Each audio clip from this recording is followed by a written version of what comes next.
programang ito ay rated SPG. Striktong patnubay at gabay ng magulang ang kailangan. Maaaring may masiselang tema, lengguwahe, karahasan, sexual, horror o droga na hindi angkop sa mga bata.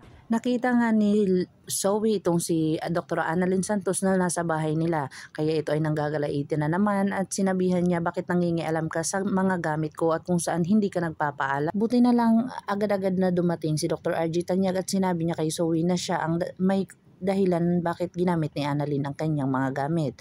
At sinabi na nga ni Dr. RG Tanyag na pagbigyan mo na ako dahil gusto ko lang makalimot sa mga nangyayari na kung saan malungkot ako at nag-iisa. Akala ko hindi ka uuwi.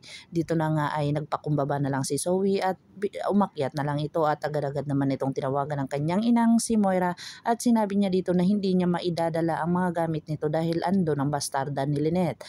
Agad-agad naman umuwi si Moira at kung saan hindi na aalis si Zoe at binantayan niya talaga buong magdamag itong mag-ama na ito at kung saan tinawag siya ni Dr. RJ na sumali na lang sa kanila na kung saan nagkakasagutan pa si Zoe at saka si Annalyn at sinabi talaga dito ni Zoe na hindi talaga niya pwedeng or papayagan na si Annalyn ay makikisalpid doon sa kanilang pamamahay at lalong-lalo na hindi talaga siya papayag na talagang matatanggap ni Dr. RJ Tanyag si Annalyn bilang tunay na anak na kung saan gagawa siya ng paraan para ito ay hindi sila magkaugnay at kung saan pipigilan niya ito.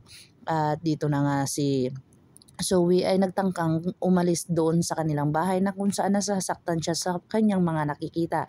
Dito na nga pinigilan siya ni Annalyn at dito na nga ay nabangga niya si Annalyn dahil ayaw niyang wala naman siya kasing kaugnayan kay Annalyn kaya kaya niya itong sagasaan. Agad-agad naman itong naunawaan ni Dr. RG Tanyag itong si Zoe kahit na naagrabyado na si Annalyn at kinakampihan pa rin niya si Zoe dito sa harap ni Lynette na kung saan galit na galit si Lynette sa kanya at sana hindi na lang pinayagan ni Lynette itong si Annalyn na matulog at mag-sleep over doon sa kanya. Kung ngayon wala pang nangyari kay Annalyn at napahamak pa ang kanyang anak at sising-sisi si Lynette sa kanyang mga ginagawa or sa kanyang pagpayag bakit niya pinayagan itong si Dr. Annalyn doon matulog kay Dr. RG Tanyag.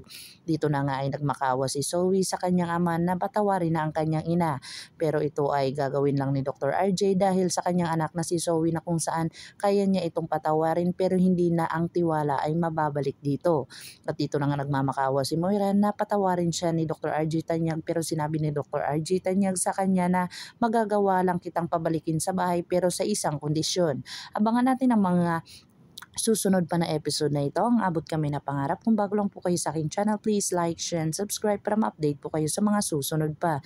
Yun lamang po at maraming salamat.